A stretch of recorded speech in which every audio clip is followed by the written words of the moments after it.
70 வயது ஜெய்சங்கர் வீட்டில் தனியாக இருந்தார். பசியால் அவரது நிலை பரிதாபமாக இருந்தது. அவருக்கு கொஞ்சம் சமைக்க தெரிந்திருந்தாலும் ஏதாவது சமைக்க சமையலறையில் சமையல் பொருட்கள் இருக்க வேண்டும் இல்லையா? என்ன செய்வது ஒன்றும் புரியவில்லை. கடைசியில் ஒரே மகன் ராஜீவை போனில் அழைத்தார். ஹலோ ராஜீவ், எப்படி இருக்க? எப்போ வீட்டுக்கு வருவ? 4-5 நாட்களுக்குள் திரும்பி வருவேன்னு சொன்ன, ஆனா ஒரு வாரம் கடந்து விட்டது. அப்போது மறுபக்கத்திலிருந்து ஒரு குரல் வந்தது. ஐயோ அப்பா, நீங்களும் உங்க எல்லையை மீறுறீங்க. இப்போது யாராவது எங்காவது போனா அவங்க 4-5 நாட்கள்லயே திரும்பி வரணும்னு இருக்கா என்ன? இப்போதைக்கு வர திட்டம் இல்ல. இந்த ஞாயிறன்று சந்தியாவின் அண்ணனுக்கு நிச்சயதார்த்தம். இனி அதுக்கு பிறகுதான் வர முடியும். குறைந்தது ஒரு வாரமாவது ஆகும். இதை கேட்ட ஜெய்சங்கர், டே ராஜீவ், நான் எப்படி இத்தனை நாள் இங்க இருப்பேன்? வீட்டில் இருந்த சமையல் பொருட்கள் இப்போது தீர்ந்து விட்டது. இன்னைக்கு காலையிலிருந்து ஒன்றும் சாப்பிடல. ஏதாவது வாங்கி சாப்பிடலாம்னு நினைச்சா காசு கூட இல்லை. இப்போது பசி தாங்க முடியாம போகிறது. நான் இறந்து விடுவேன் என்று உணர்கிறேன். இதை சொல்லும் போது ஜெய்சங்கர் கண்ணீர் விட்டார். அப்போது மகன் ராஜீவ், அப்பா, நீங்களும் அநியாயம் செய்கிறீங்க. உங்க மருமக உங்களுக்கு எவ்வளவு சமையல் பொருட்கள் வச்சிருந்தா? எப்படி இவ்வளவு சீக்கிரம் முடிஞ்சு? எனவே ஜெய்சங்கர் ஆச்சரியத்துடன் சொன்னார், ஐயோ ராஜீவ், 4 நாட்களுக்குள் தான் பொருளே இருந்துச்சு, அதுவும் தீர்ந்து விட்டது. அப்போது ராஜீவ், இப்போ என்ன நடந்தாலும் சரி, நான் இப்போதைக்கு வர முடியாது. நிச்சயதார்த்தத்திற்கு இன்னும் கொஞ்சம் ஷாப்பிங் செய்யணும். மேலும் நிச்சயதார்த்தத்திற்கான அனைத்து ஏற்பாடுகளையும் பார்க்க வேண்டும். இப்போ சந்தியாவின் அண்ணன் ஏதோ வேலைக்காக வெளியூர் போயிருக்கான். அதனால அவங்க அப்பாவோட சேர்ந்து எல்லா ஏற்பாடுகளையும் செய்யணும். இப்போதைக்கு மளிகை கடைக்காரரிடம் பொருட்களை கடன் வாங்கி பயன்படுத்துங்க. நான் வந்ததும் பணத்தை கொடுத்து விடுகிறேன். ஜெய்சங்கர் ஏதோ சொல்ல திடீரென்று போனில் இருந்து குரல் கேட்டது. ராஜீவ், எங்க இருக்கீங்க? அப்போ ராஜீவ், இப்ப வரேன். ஓகேப்பா, எனக்கு நிறைய வேலை இருக்கு, நான் போனை கட் பண்றேன். ராஜீவ் போனை துண்டித்து விட்டான். ஆனால் என்ன சொன்னாலும் ஜெய்சங்கரால் நம்ப முடியவில்லை.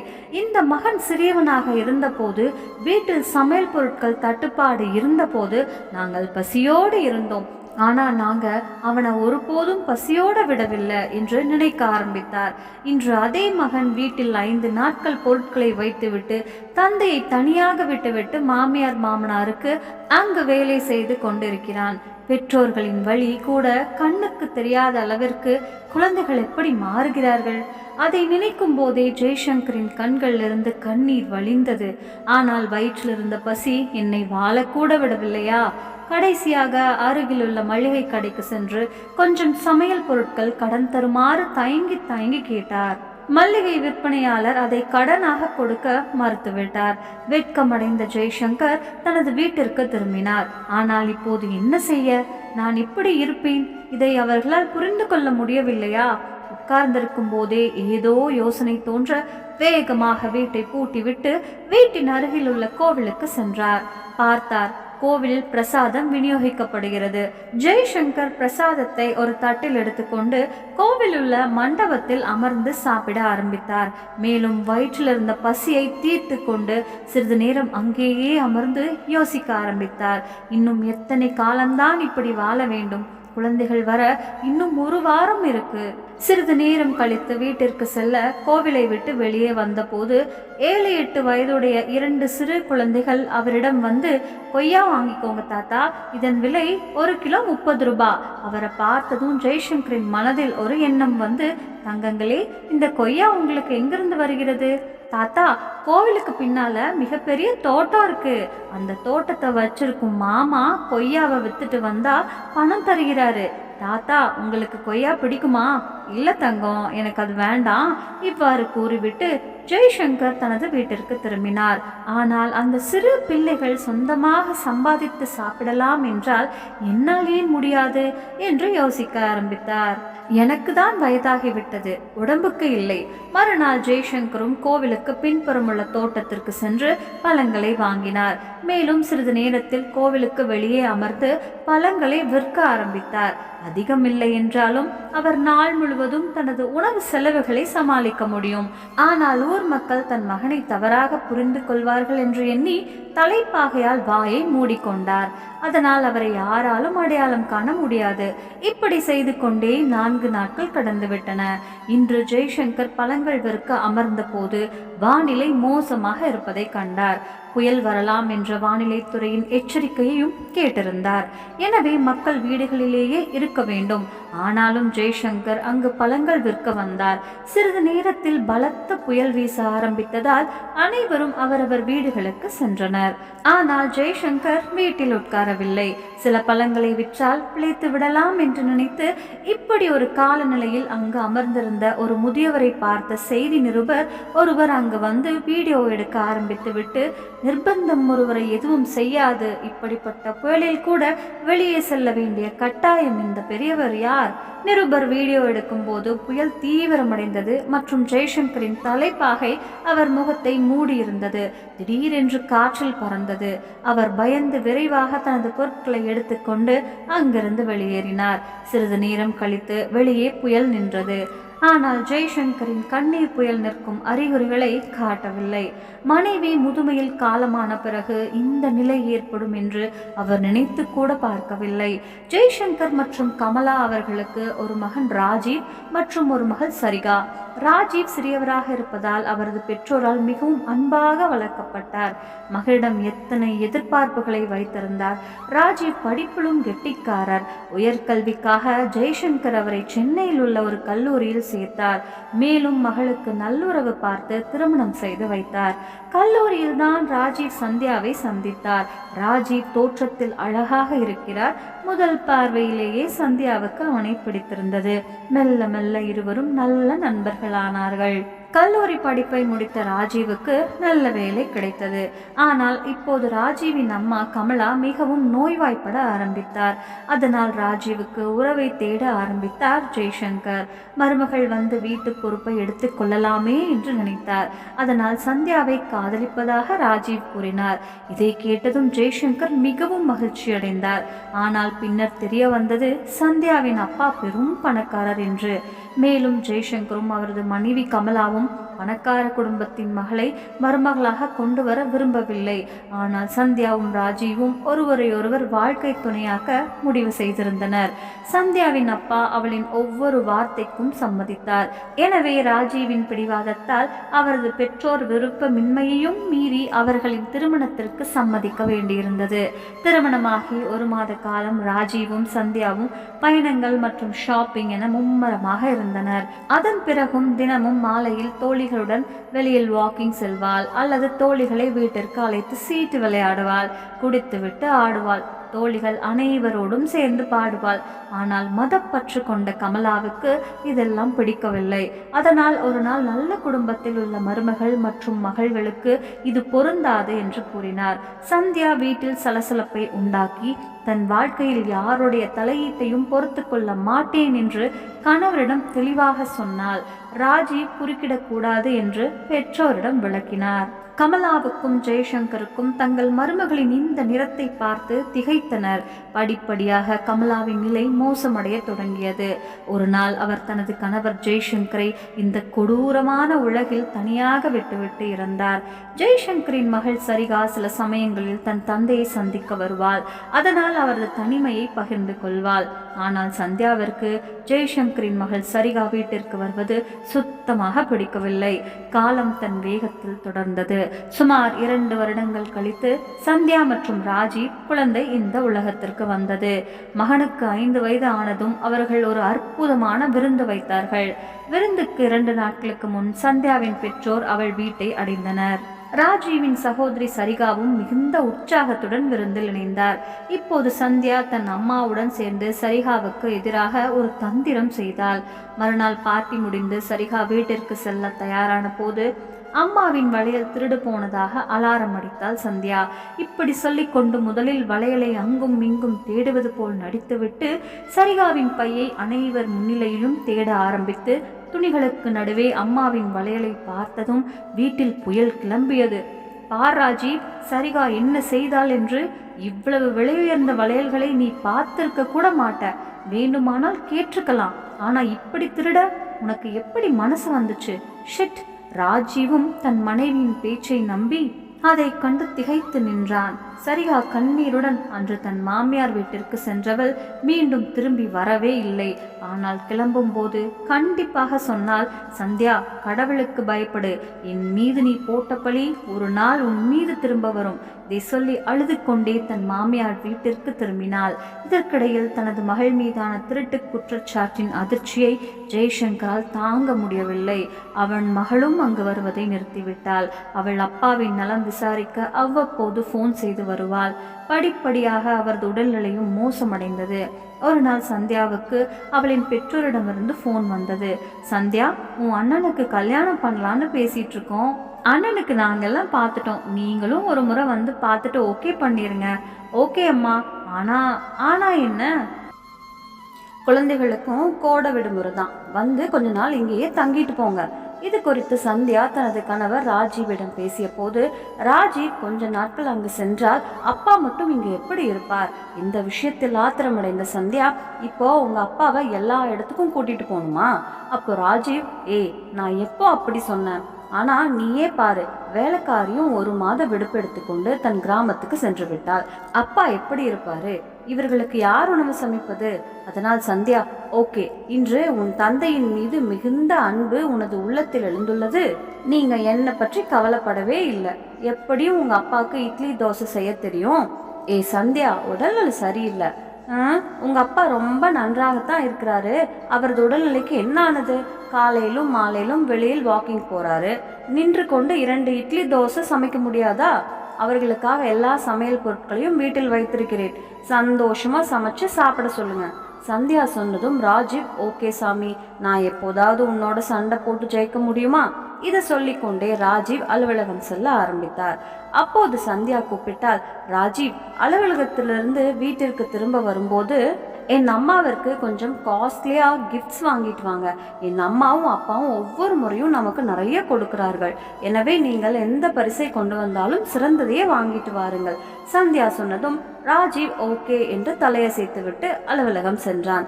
மாலையில் ஜெய்சங்கரின் நண்பர் ஒருவர் அவரை சந்திக்க வந்தார். அதே நேரத்தில் அவரது பேரன் அவரிடம் வந்து, தாத்தா, நாங்க பாட்டி வீட்டிற்கு சென்று ஜாலியாக இருப்போம். ஆனா நாங்கள் உங்களை அழைத்து செல்ல மாட்டோம். நீ இங்கே தனியா இரு. இதை சொல்லி சிரிக்க ஆரம்பித்தான் பேரன். ஜெய்சங்கர் தன் பேரனிடம் இப்படி ஒரு விஷயத்தை கேட்டு ஆச்சரியப்பட்டார். அப்போது அவன் நண்பன் சொன்னான், ஜெய்சங்கர், என்ன சிந்தனையில் ஆழ்ந்திருக்கிறாய்? அதனால் பேரனின் வார்த்தைகளை மறைத்து மெல்லிய சிரிப்புடன், ஐயோ இல்லையே, இப்படி வேடிக்கை பார்த்து கொண்டிருந்தேன். உங்க மகனும் மருமகளும் எங்காவது வெளியே போனா சொல்ல மாட்டார்களா?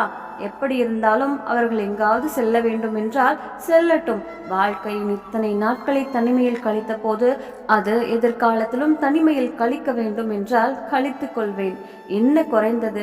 2 இட்லியோ தோசையோ செய்து சாப்பிட்டு கழிக்க வேண்டியதுதான். இன்று இதை சொல்லும் போதே ஜெய்சங்கரின் குரல் அழுகையானது. சிறிது நேரம் பேசிவிட்டு ஜெய்சங்கரின் நண்பர் வீட்டிற்கு சென்றார். ஆனால் அவரது பேரன் சொன்னது ஜெய்சங்கரின் மனதில் இன்னும் நிலைத்திருக்கிறது. மறுநாள் காலை நடைபயிற்சி முடித்து வீடு திரும்பிய அவர் முற்றத்தில் அமர்ந்து மகன் வெளியே வருவதற்காக காத்திருந்தார். மருமகள் சந்தியா வெளியே வந்தவுடன், ஜெய்சங்கர், அம்மாடி மருமகளே, ராஜீவ் ரெடி ஆயிட்டானா? ஏன் இன்னும் வெளிவரவில்லை? ஆஃபீஸ் போக மாட்டானா? அதனால் சந்தியா புருவத்தை உயர்த்தி சொன்னால், ஏன் இப்போது அவங்கள பத்தி கேட்டு என்ன பண்ண போறீங்க? ஏதாவது ஒன்று கண்டிப்பாக தேவைப்படும். அதனால தான் அவனுக்காக காத்திருக்கிறேன். சந்தியா ஒரு நிமிஷம் கூட அவருக்கு நிம்மதி இல்லை. மருமகளின் கூர்மையான வார்த்தைகளை கேட்டு அமைதியாக அமர்ந்தார் ஜெய்சங்கர். இதற்கிடையில் ராஜீவ் தயாரானதும் வெளியே வந்தான். சந்தியா, ஆபீஸ்க்கு லேட் ஆகுது, எனக்கு சீக்கிரம் காலை உணவு கொடு. சரி, நான் கொண்டு வருகிறேன். இவ்வாறு கூறிவிட்டு சந்தியா சமையல் அறைக்கு சென்ற போது ஜெய்சங்கர் தனது மகனிடம் வந்து, ராஜீவ், என் பென்ஷன் கொண்டு வந்தாயா? கொண்டு வந்திருந்தால் எனக்கு கொஞ்சம் பணம் கொடு. சொந்தமாக காசு இருந்தும் மருமகள் முன்னாடியும் கையை நீட்டுறது எனக்கு கொஞ்சமும் பிடிக்கல. அப்போது ராஜீவ் சொன்னா, ஆனா அப்பா, உங்களுக்கு என்ன குறை வச்சிட்டோம்? உங்களின் அனைத்து தேவைகளும் நிறைவேற்றுகிறோம். எப்படியும் என் சம்பளத்தையும் உங்க பென்ஷன் பணத்தையும் சந்தியாவிடம் ஒப்படைக்கிறேன். வீட்டை நடத்த வேண்டியிருக்கும் போது பணமும் அவள் கையில் இருக்க வேண்டும். இன்னும் கொஞ்சம் பணம் வேண்டுமானால் அவளிடம் கேட்கலாம். இதை கேட்டு அமைதியாகிவிட்டார் ஜெய்சங்கர். பிறகு ஏதோ யோசித்து விட்டு, சரி ராஜீவ், ஒரு விஷயம் சொல்லு, நீங்க எங்காவது வெளியே போறீங்களா? ஜெய்சங்கர் இப்படி சொன்னதும் சந்தியா கிச்சனிலிருந்து வெளியே வந்து, என்னங்க உங்க அப்பா வேவு பார்க்க ஆரம்பிச்சிட்டாங்க. அறைக்குள் நாம சொல்றதையெல்லாம் உங்க அப்பா ஒட்டு கேட்கிறாரு. இந்த வீட்டுல நமக்கு தனி உரிமை கூட கிடையாது. அப்போது ராஜீவ், அப்பா இப்படி செய்யக்கூடாது. உன் மகன் மருமகளின் உரையாடல்களை ரகசியமாக கேட்கிறாய். உங்களிடமிருந்து இதை நான் எதிர்பார்க்கவில்லை. அப்போது ஜெய்சங்கர் கூறினார், ஆனா ராஜீவ், நான் உங்களிடமிருந்து எதையும் கேட்கவில்லை. உன் அப்பா மேல இந்த அளவுக்கு நம்பிக்கையா? ஆனா எப்படி உங்களுக்கு தெரிந்தது? பேரன் பாட்டி வீட்டுக்கு போறேன்னு சொல்லிட்டு இருந்தான். அதான் உங்ககிட்ட காசு கேட்குறேன். எப்போதாவது ஏதாவது இல்லை என்றால் வாங்க வேண்டும். அதான் கேட்டேன். எனக்கு கொஞ்சம் காசு வேண்டும். பிறகு தலைப்பை மாற்றிய ராஜீவ், ஆமா அப்பா, சொல்ல மறந்துட்டேன். ஆமா அப்பா, சந்தியாவின் பெற்றோர் வீட்டுக்கு 5 நாட்களுக்கு ஒரு வேலையாக போகிறோம். அவனுடைய அம்மாவும் அப்பாவும் அழைத்தார்கள். இதை கேட்டதும் ஜெய்சங்கர் சொன்னாரு, ராஜீவ், ஓரிரு நாட்கள் இருந்திருந்தால் பிரச்சனையே வந்திருக்காது. ஆனா நான் எப்படி 5 நாட்கள் இங்கு தனியாக இருப்பேன்? அப்போது சந்தியா கோபமாக சொன்னால், அதான் நாங்க எங்கேயாவது போனா போதும் உங்க அப்பா ஆரம்பிச்சிடுறாரு. பிறகு உங்களுக்கு என்ன வேண்டும்? எங்க முழு வாழ்க்கையும் உங்க சேவையில் செலவிட வேண்டுமா? என் பெற்றோருக்கு முக்கியத்துவம் இல்லையா? அல்லது எங்களுக்கு என்று சொந்த வாழ்க்கை இல்லையா? நாளை மறுநாள் செல்கிறோம், இது முடிவு செய்யப்பட்டுள்ளது என்று சொல்லிக்கொண்டே சந்தியா கால்களை நகர்த்தி கிச்சனுக்கு செல்ல ராஜீவ் தன் வேலைக்கு சென்றான். காலை உணவை முடித்துவிட்டு வழக்கம் போல் சந்தியா ஜெய்சங்கரை வீட்டை துடைக்க அழைத்து சென்றார். பின்னர் காய்கறிகளை நறுக்கும் வேலையை கொடுத்தார். பின்னர் ஷாப்பிங்கிற்காக சந்தைக்கு சென்றார். அவர்கள் போக தொடங்கிய நாள் சந்தியா ஜெய்சங்கரிடம் வந்து, அப்பா, இந்த 2000 ரூபாய் எடுத்து உங்களிடம் வச்சுக்கோங்க என்றாள். இதை பார்த்த ஜெய்சங்கர், மருமகளின் மீது எவ்வளவு அக்கறை காட்டுகிறாள் என்று மனதிற்குள் மகிழ்ச்சி அடைந்தார். அப்போது சும்மா பேச்சுக்காக, இல்லை இல்லை, எனக்கு ஏன் இவ்வளவு பணம் தேவை? அதனால் சந்தியா சொன்னால், அட, நான் இந்த பணத்தை உங்களுக்கு பயணம் செய்யவோ அல்லது தேவையற்ற விஷயங்களுக்கு செலவழிக்கவோ கொடுக்கவில்லை. நாளை மாசம் முதல் நாள் பால்காரன், பத்திரிக்கைக்காரன், கேபிள்காரன் இவங்களுக்கெல்லாம் நாளைக்கு காசு கேட்க வருவாங்க. அவங்களுக்கு கொடுங்க. வீட்டில் கிடக்கும் சமையல் பொருட்கள் உங்களுக்கு போதுமானதாக இருக்கும். நீங்க பழங்கள் மற்றும் காய்கறிகள் வாங்க தேவையில்லை. நான் ஏற்கனவே உள்ள வச்சிருக்கேன். அது மட்டுமின்றி உங்களுக்கு பணம் தேவைப்படாது என்று நினைக்கிறேன். ஜெய்சங்கர் மௌனமாக ஆம் என்று தலையசைத்தார். மற்றும் அவர்கள் தங்கள் காரில் அமர்ந்து நகர ஆரம்பித்தனர். ஒரு வாரமாகியும் அவரது மகன் அவரை கவனிக்காததால் ஜெய்சங்கர் சோர்வடைந்து வயிற்றை நிரப்ப பழங்களை விற்க வேண்டியிருந்தது. கடந்த காலத்தை பற்றி யோசித்துக் கொண்டிருக்கும் போது ஜெய்சங்கர் திடீரென்று நிகழ்காலத்திற்கு வந்தார். அவருடைய தொலைபேசி ஒலித்தது. ஜெய்சங்கரின் மகள் சரிகாவிடமிருந்து அழைப்பு வந்தது. ஹலோ அப்பா, எப்படி இருக்கீங்க? ஜெய்சங்கர் தனது மகளின் அன்பான குரலை கேட்டதும் மகிழ்ச்சியில் நிரம்பினார். பிறகு தன்னை கட்டுப்படுத்தி கொண்டு, நான் நன்றாக இருக்கிறேன் சரிகா. அதென்ன, எவ்வளோ நாளா என் அண்ணன் மாமியார் வீட்டுக்கு போயிருக்காரு? இதை கேட்ட சரிகா, என்ன கொஞ்ச நாளா போயிருக்காமா உன் அண்ணன்? அப்புறம் நீங்க எப்படி இருக்கீங்க? சாப்பிட்றக்கும் மற்றும் பிற பொருட்களை என்ன பண்றீங்க? யார் சமைக்கிறா? அதனால ஜெய்சங்கர் கண்ணீர் நிறைந்த குரலில், சரிகா, நீ என்னை பத்தி கவலைப்பட தேவையில்லை. உங்க அம்மா போன பிறகு சமைக்கிறது, பாத்திரம் கழுவுவது, சுத்தம் செய்வது எல்லாம் கற்றுக்கொண்டேன். அப்படியானால் எனக்காக 2 தோசை செய்வதால் என்ன பாதிப்பு வரப்போகிறது?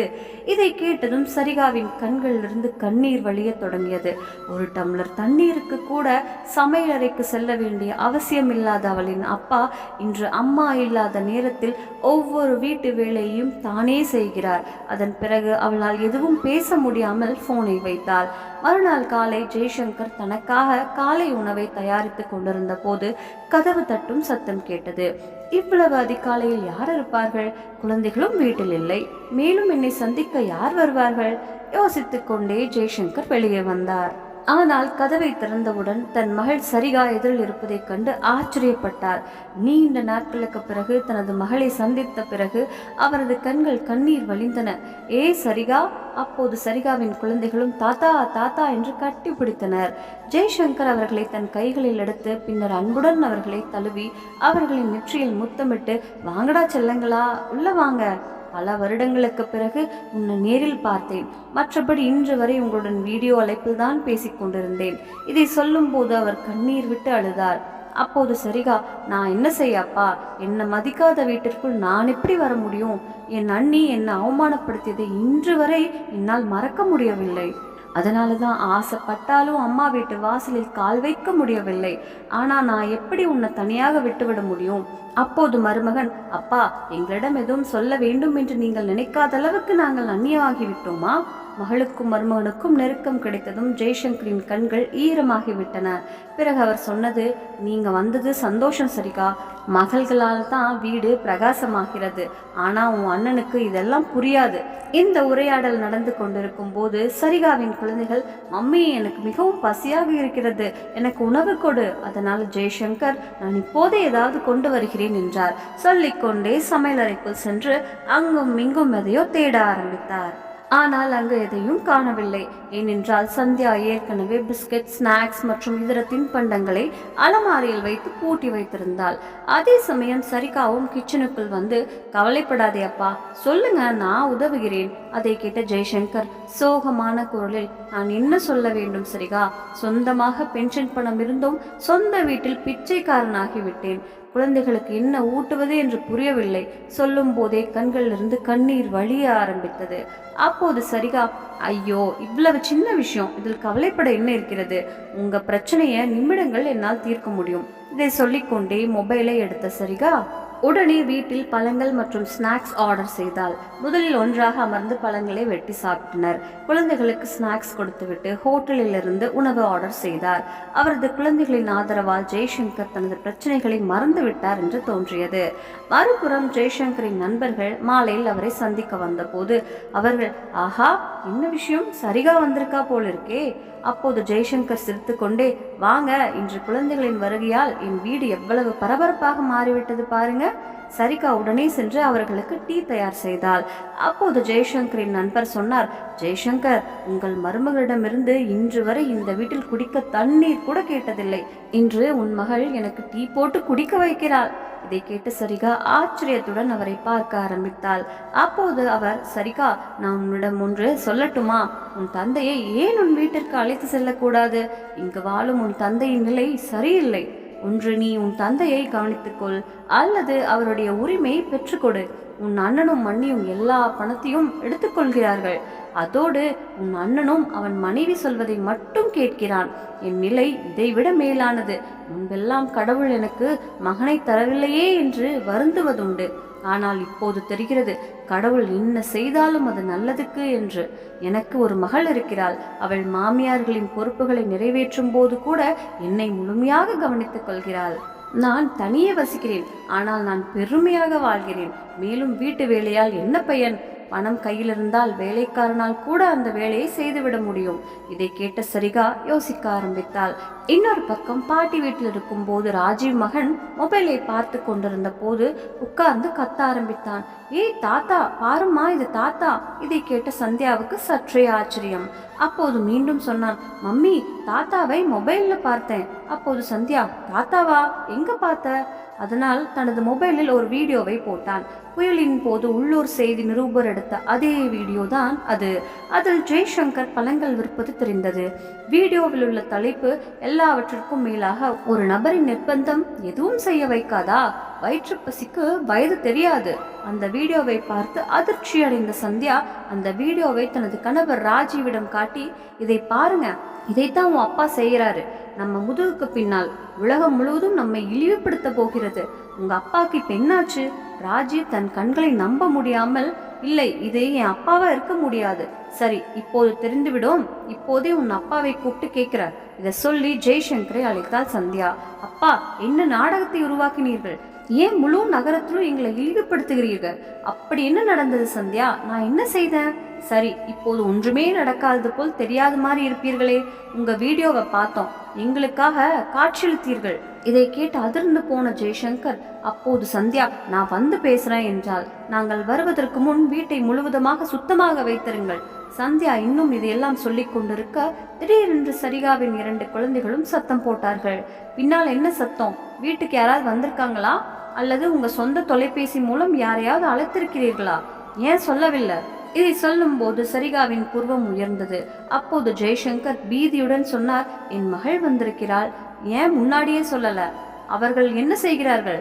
அப்போது சரிகா முன்னே வந்து, போனை கொடுங்கப்பா, நான் பேசுறேன். என்ன நீ? நான் அப்பாவை சந்திக்க என் பெற்றோர் வீட்டுக்கு வந்திருக்கேன். அதில் என்ன பெரிய விஷயம் இருக்கிறது என்றால் சந்தியா. முதலில் நாங்க எல்லோரும் இருக்கும்போது எங்க வீட்டுல திருடிய நீ, உன்னை யார் அழைத்தது? இத்தனை வருஷம் கோபமாக உட்கார்ந்திருந்த நீ இன்று எப்படி என் வீட்டிற்கு வந்தாய்? அப்போ சரிகா, எது எங்க வீடு? இந்த வீடு உங்களுடையதல்ல. எனக்கு கோபம் வந்தாலும் அது உங்களிடம் தானே தவிர என் அப்பாவிடம் இருந்தல்ல. அதுவும் நீங்க உங்க தாய் வீட்டுக்கு சென்றிருந்தால் அங்கே நிம்மதியா வாழுங்க. திரும்ப திரும்ப அழைக்க வேண்டிய அவசியம் இல்லை. சரிகா இப்படி சொன்னதும் சந்தியா ஆவேசமாக சொன்னாள், நான் இப்ப போலீஸ்க்கு போன் பண்றேன். சென்ற முறை உன்னை இப்படி விட்டு விட்டேன், ஆனா இப்போது நான் போலீஸ் புகார் கொடுக்கிறேன். அதனால் சரிகா, ஓகே, உன்னால முடிந்தது செய் என்றாள். இதை சொல்லிவிட்டு போனை வைத்தாள் சரிகா. இதை கேட்ட ஜெய்சங்கர் பயத்தில் மிகவும் கலங்கி நடுக்கத்துடன் சொன்னார், சரிகா என்ன செய்தாய்? உங்க அண்ணனும் அண்ணியும் இங்க வந்து கும்மாளம் போடுவாங்க. அப்போ சரிகா, அப்பா பயப்பட என்ன இருக்கு? இந்த வீடு உங்களுடையது, உங்க பெயரில் உள்ளது. இந்த விஷயத்தை மறந்து விட்டீர்களா? இனி உங்க முதுமையை எப்படி கழிக்க வேண்டும் என்பதே நீங்களே முடிவு செய்ய வேண்டும். சொந்தமாக பணம் இருந்தும் மகன் மருமகள் முன் கை நீட்ட வேண்டுமா, அல்லது வாழ்நாள் முழுவதையும் முழு புகழோடு கழிக்க வேண்டுமா? மகளின் வார்த்தைகளை கேட்ட ஜெய்சங்கர் யோசிக்க வேண்டிய கட்டாயம் இருந்தது. பின்னர் அவர் தனது நண்பருடன் ஒரு வழக்கறிஞரை தனது வீட்டிற்கு வரவழைத்து அவருடன் அமர்ந்து முழு விஷயத்தையும் விவாதித்தார். மறுபுறம் சந்தியா போனில் நடந்த அனைத்தையும் தன் கணவர் ராஜீவிடம் கூறியதும் இருவரும் அவசரமாக மறுநாள் மகனுடன் வீடு திரும்பினர். சந்தியா வந்தவுடன் அண்ணி மீது பாய்ந்தாள். என்ன தைரியம் உனக்கு? என்னிடம் இவ்வளவு அநாகரிகமாக பேச? என் வீட்டை விட்டு வெளியே போ. அப்போது ராஜீவும் சரிகாவிடம், இப்போதே உன் சாமான்களை எடுத்துக்கொண்டு உன் குழந்தைகளுடன் உன் வீட்டுக்கு போ. அப்போது சரிகா சிரித்து கொண்டே சொன்னாள், அண்ணியை அந்நியமா நினைச்சேன். ஆனா நீ குறைஞ்சபட்சம் அப்பாவின் பிரச்சனைகளையாவது புரிஞ்சுக்குவேன்னு நினைச்சேன். ஆனா இனி எதையும் விட்டுட்டு இங்கிருந்து வெளியேறுவதை பொறுத்த வரையில் அது நல்லா இருக்காது. இந்த வீடு அப்பாவோடது. இந்த வீட்டில் எனக்கும் பங்குண்டு. அது வேற விஷயம். இன்று வரை நான் என் பங்கை கேட்டதில்லை. இதை கேட்ட கோபமடைந்த சந்தியா சரிகா மீது கையை ஓங்க ஆரம்பித்தவுடன் ஜெய்சங்கர், ஜாக்கிரதையாக இரு சந்தியா. என் மகளை நோக்கி ஒரு அடி கூட எடுத்து வைத்தால் என்னை விட மோசமாக யாரும் இருக்க மாட்டார்கள். அப்போ சந்தியா சொன்னால், சரி, இன்னைக்கு உங்களுக்கு இவ்வளவு தைரியம் வந்ததா? மகள் நிறைய ஊட்டி விட்டு குரல் கூட உற்சாகமாகி விட்டது போல. அப்போது ராஜீவின் மகன் ஸ்நாக்ஸுடன் வெளியே வந்து, பாருமா, சமையலறையில் இவ்வளவு பொருட்கள் கிடக்கின்றன. அப்போது சந்தியா சொன்னால், அதெல்லாம் பிறகு பார்க்குறேன். ஆனா இப்ப அப்பாவையும் மகளையும் விடமாட்டேன். இப்போதே என் வீட்டை விட்டு வெளியேறு. இதை கேட்ட ஜெய்சங்கரின் பொறுமை கலைந்தது. ஜெய்சங்கர் கடும் கோபமான குரலில், வெக்கங்கெட்ட பெண்ணே, உன் பெற்றோர் உனக்கு எந்த மதிப்பையும் கொடுக்கவில்லை, உனக்கு எந்த ஒழுக்கத்தையும் கற்றுக் கொடுக்கவில்லை. இன்று வரை உன் தவறான நடத்தையே நான் பொறுத்து கொண்டிருந்தேன். ஆனால் இனி இல்லை. இந்த வீடு என்னுடையது. என் மகள் இங்கிருந்து எங்கும் செல்ல மாட்டாள். அப்போது ராஜீவ் கோபமாக, அப்பா, பைத்தியம் பிடிச்சிருக்கா? என் மனைவிடம் இப்படி சொல்ல உனக்கு எப்படி தைரியம் வந்தது? எனவே ஜெய்சங்கர் தனது மகனின் கன்னத்தில் பலமாக அறைந்தார். மரியாதையா உன் குடும்பத்தை அழைத்து கொண்டு இப்போதே என் வீட்டை விட்டு வெளியேறு. அதனால் ராஜீவ், நீங்க என்ன வேண்டுமானாலும் செய்யலாம். ஆனா உங்களால எங்களை இந்த வீட்டை விட்டு வெளியேற்ற முடியாது. அதே சமயம் வக்கீல் பாபு உள்ளே வந்து, அவரை ஏன் வெளியேற்ற முடியாது? இந்த வீடு இன்னும் உங்க தந்தையின் பேரில் உள்ளது. அவருடைய பென்ஷன் பணத்தையும் நீங்கள் வைத்திருக்கிறீர்கள். இது முற்றிலும் அநியாயம். இதை கேட்ட ராஜீவ்க்கு ஆச்சரியம். அப்போது வக்கீல் அவரது கையில் கோர்ட் பேப்பர்களை திணித்து, ஒரு வாரத்திற்குள் இந்த வீட்டை காலி செய்துவிட்டு இன்று வரை செலவழித்த பென்ஷன் பணத்தை உங்கள் தந்தையிடம் திருப்பி தர வேண்டும் என்றார். இல்லாவிட்டால் சிறைக்கு செல்ல தயாராகுங்கள். இதை கேட்டு ராஜீவும் சந்தியாவும் அதிர்ந்து போனார்கள். அவர்கள் ஒருவரையொருவர் முறைக்க ஆரம்பித்தனர். பிறகு ராஜீவ் சந்தியாவிடம் சைகை செய்தார். இருவரும் அப்பாவின் கால்களை பிடித்து மன்னிப்பு கேட்க ஆரம்பித்தனர். ஆனால் ஜெய்சங்கர் இப்போது வலுவிழக்க மாட்டேன் என்று முடிவு செய்திருந்தார். அவர் உரத்த குரலில், இந்த முதலை கண்ணீரை வேறொருவிடம் காட்டுங்க. உன்னுடைய ஒவ்வொரு நடிப்பையும் நான் அறிவேன். இன்று வரை எனக்காக நான் குரல் எழுப்பவில்லை என்று என் மகள் சொன்னது சரிதான். இதன் காரணமாக நீங்க என்ன பிச்சைக்காரன் வாழ்க்கை வாழ வற்புறுத்தி இருக்கீங்க. ஆனா இப்போது உங்க முகத்தை பார்க்கவே விரும்பவில்லை. என் வீட்டை விட்டு வெளியே போங்க. சொல்லிக்கொண்டே தன் அறைக்கு சென்றார். 3 நாட்களுக்கு பிறகு ராஜீவ் தனது மனைவி மற்றும் மகனுடன் வீட்டை விட்டு வெளியேறினார். இப்போது அந்த வீட்டில் ஜெய்சங்கர் தனியாக வசித்து வந்தார். ஆனால் அவரது மகள் சரிகா உள்ளிருந்து தன் தந்தையை பற்றி கவலைப்பட்டார். அதனால் அவர்களை தன்னுடன் வரும்படி கேட்டுக்கொண்டார். ஆனால் ஜெய்சங்கர் அவளுடன் வர மறுத்துவிட்டு, சரிகா, உன் அம்மாவின் நினைவுகள் இந்த வீட்டில் இருக்கிறது. எப்படியும் மகளின் வீட்டில் தங்குவது பெற்றோருக்கு ஒத்து வராது. எனவே சரிகா, இந்த பிரச்சனைக்கு ஒரு தீர்வை கண்டறிந்து வீட்டின் மேல் பகுதியில் வாடகைக்கு குடியிருந்தவர்களை தங்க வைத்தார். மேலும் தனது தந்தையை கவனித்துக் கொள்ள ஒரு வேலைக்காரனையும் நியமித்தார். அவர் பகல் முழுவதும் அவருக்காக வேலை செய்தார். இரவில் கூட அவரை கவனித்து வந்தார். அப்போது சரிகா தினமும் தன் தந்தையிடம் போனில் பேசி நலம் விசாரிப்பதோடு தன் குழந்தைகளுடன் வாரம் ஒரு முறை அவரை சந்திக்க வருவாள். இப்போது ஜெய்சங்கர் தனது விருப்பப்படி வாழ ஆரம்பித்தார். சில சமயம் தன் நண்பருடன் காலையிலும் மாலையிலும் பூங்காவிற்கு வாக்கிங் செல்வார். சில சமயம் கோவிலுக்கு செல்வார். சில சமயம் வெளியே வாக்கிங் போவார். அவர் நேரம் இப்போது நன்றாக போய்கொண்டிருந்தது. இப்போது அவரும் தன் மகனுடன் உறவை முறித்து கொண்டு மனதை தேற்றிவிட்டார். இப்போது அவர் வாழ்க்கை மகிழ்ச்சியாகவும் அமைதியாகவும் சென்று கொண்டிருந்தது. ஆனால் தன் தந்தை இவ்வளவு அநியாயம் செய்துவிட்டு மகனும் மருமகளும் எப்படி மகிழ்ச்சியாகவும் நிம்மதியாகவும் வாழ முடிந்தது? இங்கு வீட்டை விட்டு வெளியேறிய ராஜீவும் சந்தியாவும் வாடகைக்கு வீடு எடுத்தனர். ஆனால் இப்போது பிரச்சனை என்னவென்றால், ராஜீவ் தனது தந்தையின் ஓய்வூதியமும் இல்லை, வீட்டு வாடகையும் இல்லை, வருமானம் குறைவு, செலவு குறைந்த இந்த நிலையில் சந்தியா எப்படி வாழ முடியும்? ஒவ்வொரு முறையும் போல இந்த முறையும் சந்தியாவின் அண்ணி அவளை மிகவும் வரவேற்றாள். சில நாட்கள் நன்றாக இருந்தது. ஆனால் மெல்ல மெல்ல அண்ணியின் கண்களில் எரிச்சல் பட ஆரம்பித்தாள் சந்தியா. சந்தியாவிடம் அண்ணியின் நடத்தை படிப்படியாக மாறத் தொடங்கியது. எத்தனை நாட்கள் அம்மாவின் வீட்டில் இருப்பாள்? இப்போது அண்ணி அவளை விடுவிப்பதற்கான வழியை தேட ஆரம்பித்தாள். இந்த சமயத்தில் அவளது பெற்றோருக்கு சுற்றுலா செல்ல திட்டம் தீட்டப்பட்டு சந்தியாவின் அண்ணி இந்த வாய்ப்பை தேடிக்கொண்டிருப்பாள் போலும். கடைசியில் ஒரு நாள் அவளுடைய அண்ணி அங்கும் இங்கும் பார்த்து கொண்டிருந்த போது சந்தியா, அண்ணி என்ன நடந்தது என்று கேட்டாள். எங்கேயும் என் தங்கச் சங்கிலியை காணவில்லை என்றாள். அது மிகவும் விலையுயர்ந்த சங்கிலி, எங்கு தேடியும் எதுவும் கிடைக்கவில்லை. அப்போது சந்தியாவின் அண்ணி சந்தியாவின் அலமாரியை எல்லோர் முன்னிலையிலும் திறந்து உடைகளை எடுத்துவிட்டு தேட ஆரம்பித்தாள். இதை பார்த்த சந்தியாவிற்கு கோபம் வந்தது. அண்ணி, என்ன செய்கிறாய்? என்னை நம்பவில்லையா? அப்போது திடீரென அவரது ஆடையிலிருந்து அண்ணியின் செயின் வெளியே வந்தது. இதை பார்த்த சந்தியா மயக்கமடைந்தாள். நம்பிக்கை நிறைந்த கண்களுடன் அண்ணனை பார்த்தாள். அப்போது அண்ணன் சொன்னான், சந்தியா, உனக்கு ஏதாவது வேணும்னா என்ன கேட்டுக்கலாம், ஆனா இவ்வளவு கேவலமான செயலை செய்ய வேண்டிய அவசியம் என்ன? இதை கேட்டதும் சந்தியாவுக்கு தலை சுற்றியது. இன்று அதே காட்சிதான் நினைவுக்கு வந்தது. சில வருடங்களுக்கு முன்பு ராஜீவின் தங்கை சரிகாவை திருட்டு குற்றச்சாட்டை சுமத்தி சரிகாவை எல்லோர் முன்னிலையிலும் குற்றவாளியாக்கினாள். இன்று சந்தியா செய்த எல்லா குற்றங்களுக்கும் தண்டனை பெற்றுவிட்டாள். அவள் செய்த தவறுகளால் தான் அவளது மகிழ்ச்சியான குடும்பம் அழிந்தது. இன்று அவள் தாய் வீட்டாரோ மாமியார் வீட்டாரோ இருக்கவில்லை. தாய் வீட்டு வாசல் நின்ற சந்தியாவுக்கு வேறு வழியின்றி தவம் இருந்தாள். இதுதான் கர்மா என்பதோ? சுபம். நம்ம சேனல்ல பிடிச்சிருச்சுன்னா லைக் பண்ணுங்க, ஷேர் பண்ணுங்க, சப்ஸ்கிரைப் பண்ணுங்க. நன்றி.